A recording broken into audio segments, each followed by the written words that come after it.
Florida's disgraceful legislative session just ended. Governor Ron DeSantis unleashed a torrent of hateful new laws on the Sunshine State.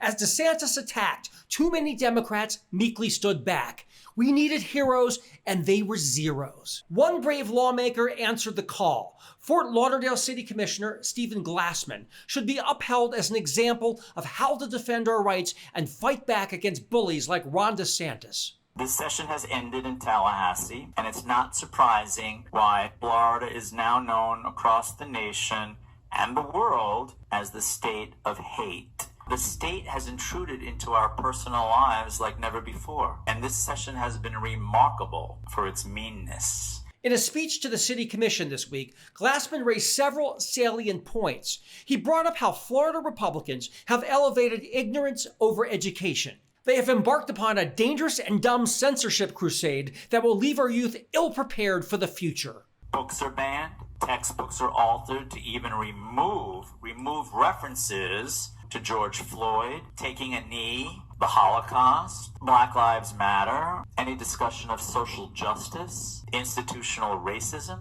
mistreatment of minorities. In other words, critical thinking to prepare young people for the real world, not important. But whatever happened to the concept that free people should be free to read? Read everything. Don't ban anything. Read everything and then you make up your mind. You learn to think critically. In DeSantistan, teaching human empathy to school children is now considered problematic. In Florida, character lessons for children on how to be sensitive, how to be empathetic, or any element of social and emotional learning is now banned. These are practices that have been happening in the United States for decades because it's important to teach children how to be good people. Republicans believe that if they can groom students to be free of empathy or decency, they can produce the next generation of Republicans. They're probably right, because that seems to be a prerequisite to vote for the modern GOP. But empathy defines humanity. If you're unable to feel for your fellow human beings, there is a deficit in your heart and a defect in your damaged brain.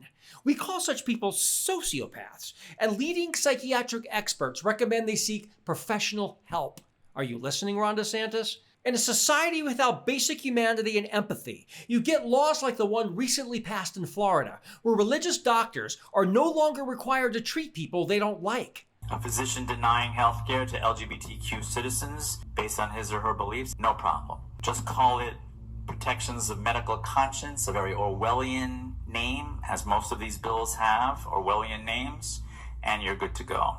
By definition, a doctor treats all people. If your fanatical version of faith is so cruel and discriminatory that it doesn't allow you to treat LGBTQ people and others, you have no business being a doctor.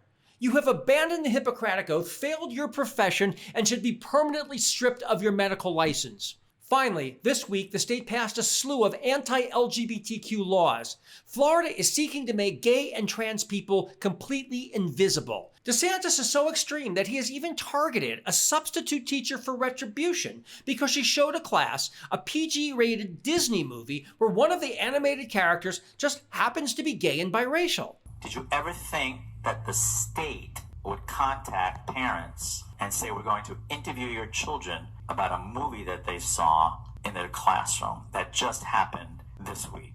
Whether bigots like Ron DeSantis like it or not, LGBTQ people exist and we aren't going back in the closet. DeSantis wants to create an imaginary, phony world where only white fundamentalist Christians have a right to exist and be seen in the public square. This perverse, exclusionary, un-American vision must be defeated. Thanks to heroes like Councilman Stephen Glassman, we are going to prevail over prejudice and overcome primitive ideologies held by autocrats like Ron DeSantis. But we need more brave leaders in Florida to stand up and speak out. If we had 100 lawmakers like Stephen Glassman in Florida, we wouldn't even have one Ron DeSantis in Tallahassee.